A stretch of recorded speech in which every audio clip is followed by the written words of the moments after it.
Essa proposta necessita de maioria de 3/5 do nosso Congresso, tanto na Câmara dos Deputados como na Câmara dos Senadores.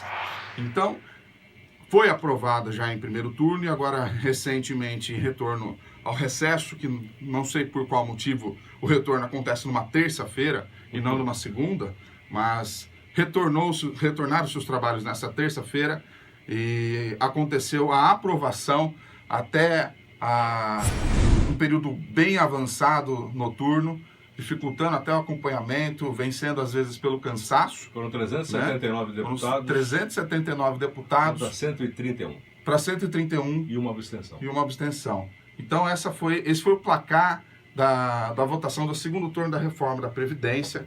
Importante destacar que ela ainda não foi concluída em sua aprovação total. São 8 destaques apresentados pelos partidos para tentar retirar pontos específicos da proposta. Pode ser aprovado ou não, depois vai para a Comissão de Constituição. Quais esses pontos, dentre os pontos destacados, quais os principais? Tragam essa notícia para o cidadão americana e região, porque diversos pontos em que ocorreram mudanças através dessa proposta de emenda à Constituição, muito provavelmente no futuro vão ser alvo de ADINs. Significa o quê? Ação declaratória de inconstitucionalidade. Por quê? Ofende certas garantias que a Constituição Federal traz no seu bojo lá desde 1988 e que só poderiam ser alteradas com uma nova Constituição Federal e não por uma emenda à Constituição Federal.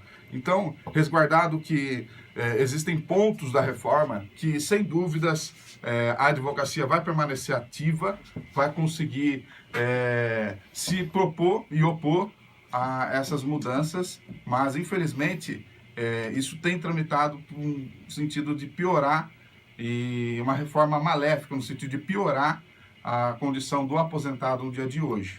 Os pontos, Magrão, que eu você tenho conseguiu... os pontos aqui, olha só. Walter, ouvintes do Jornal da Notícia, contribuições abaixo do piso.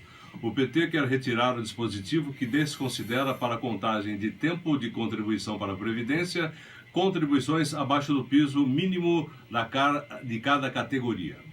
Esse é um ponto. Outro, pensão por morte. PCdoB quer retirar do texto o dispositivo que prevê que a pensão por morte terá o valor de um salário mínimo quando for a única fonte de renda formal obtida pelo...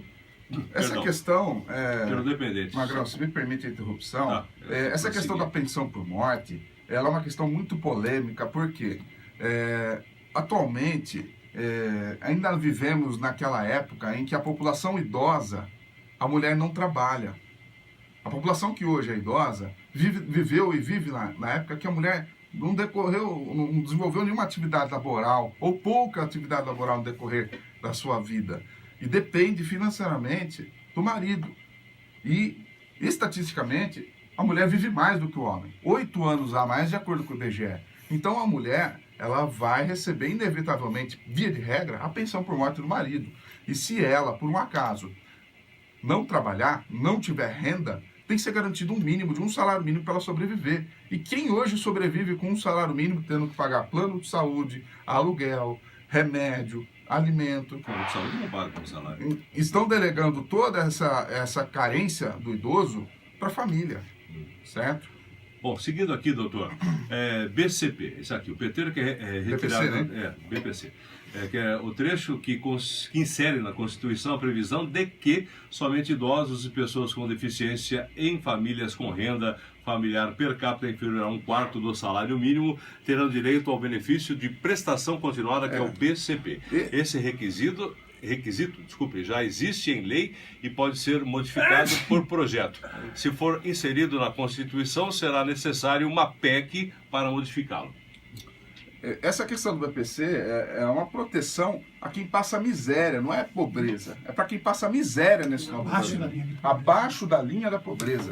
É importante a gente distinguir a diferença entre miséria e pobreza. Miséria no Brasil hoje, de acordo com o IBGE, é quem vive com menos de 1/4 de salário mínimo per capita, por cabeça. Ou seja, R$200 por cada componente do grupo familiar. Para sobreviver, para comer, para morar, para dormir. Isso é para quem passa miséria. Então, para quem passa miséria, tirar benefício dessa faixa, dessa parcela da população, doutor, o senhor sabe da 65 idade, anos 65, ou deficiência. Exatamente. Não é para quem passa miséria e é jovem pode trabalhar. É para quem já tem o risco idade já avançado e não tem condição do mercado de trabalho absorver hoje profissionais com mais de 65 anos que às vezes pela miséria, pela pobreza, tem a sua saúde extremamente desgastada. Um ponto que eu acho muito crítico na reforma da Previdência que está sendo aprovada é a questão da aposentadoria especial, Magrão. Se me permite a parte, a aposentadoria especial é para aqueles trabalhadores que trabalham expostos a agentes agressivos e nocivos à sua saúde por muitos anos, certo? Não estou falando daquela pessoa que começou a trabalhar com tecelagem e trabalhou 3, 4 anos com isso e em seguida foi para um serviço de escritório. Estou falando para quem viveu a vida inteira em chão de fábrica. Aquela pessoa que trabalha em tecelagem desde os seus 12, 13 anos de idade. E na população que hoje é idosa, é extremamente comum ter começado a trabalhar com 12 anos. Se não antes, na lavoura, com 7, 8 anos de idade, já ia ajudar o pai, a mãe, os irmãos na roça para carpir, colher, plantar. Então, a faixa de idoso que nós temos hoje no Brasil, ela não pode ser tocada por essa reforma. Principalmente quem está trabalhando em condição de agente agressivo há tantos anos, 20, 30 anos trabalhando sob exposição de agente agressivo. Fazer uma unidade mínima para ele aposentar. Quem já tem o direito adquirido. Direito adquirido, sem dúvidas. Nenhum ponto da reforma que está sendo votado vai ofender direito adquirido. Quem já tem o direito. Né? Quem tem direito adquirido? Quem conquistou todos os requisitos à aposentadoria ou ao benefício que está sendo tratado, mas simplesmente não pediu porque ou dormiu, e aí o direito muitas vezes não socorre aos que dormem, ou então simplesmente optou por esperar. Essa pessoa que opta por esperar, sabendo que tem direito, o seu direito não vai ser ofendido. Em nenhum ponto da reforma da Previdência tem-se a ofensa ao direito adquirido. Mas aquela pessoa que trabalhou sob exposição de agentes agressivos por 24 anos e 6 meses, não tem direito adquirido. Porque a regra é que tem a necessidade de existir 25 anos trabalhando sob exposição de agressivo. E essa pessoa vai ter que cumprir uma idade mínima. Se nós pegarmos dos 12 anos de idade até os 65 anos de idade, o cidadão vai ter trabalhado 53 anos sob exposição de agente agressivo. Doutor, a gente tem que seguir um pouco mais rápido aqui, porque nós temos algumas coisas para falar a respeito desses 8 pontos ainda. Gostaria de ser mais breve aí na colocação, porque depois tem outras colocações para a gente fazer. Por exemplo, esses 8 pontos, né? A transição. Partido Novo quer retirar uma das modalidades de transição para quem já está no mercado de trabalho. Esse é um outro ponto. Tem a outra parte de transição, que é o PDT, que pretende mexer na regra de transição válida para trabalhadores da iniciativa privada e do serviço público. Lembrando que tudo isso tem que ser votado antes de ir para a Comissão de Constituição e Justiça. Servidores públicos.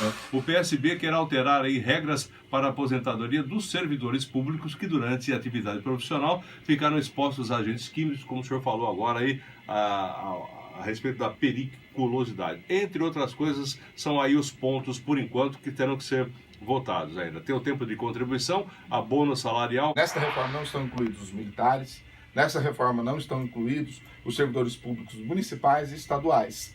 Então, a participação de todos os brasileiros dessa reforma, como foi prometido, o corte de privilégios, a equiparação salarial, a distribuição de renda que foi prometida, que foi inicialmente o debate inicial. Mas quem paga mais, paga mais, quem paga menos, isso não está engraçado, porque no começo estava, e só isso que foi ficando no meio do caminho. Porque agora depende também dos prefeitos e governadores e dos deputados incluírem na reforma da Previdência os estados e municípios.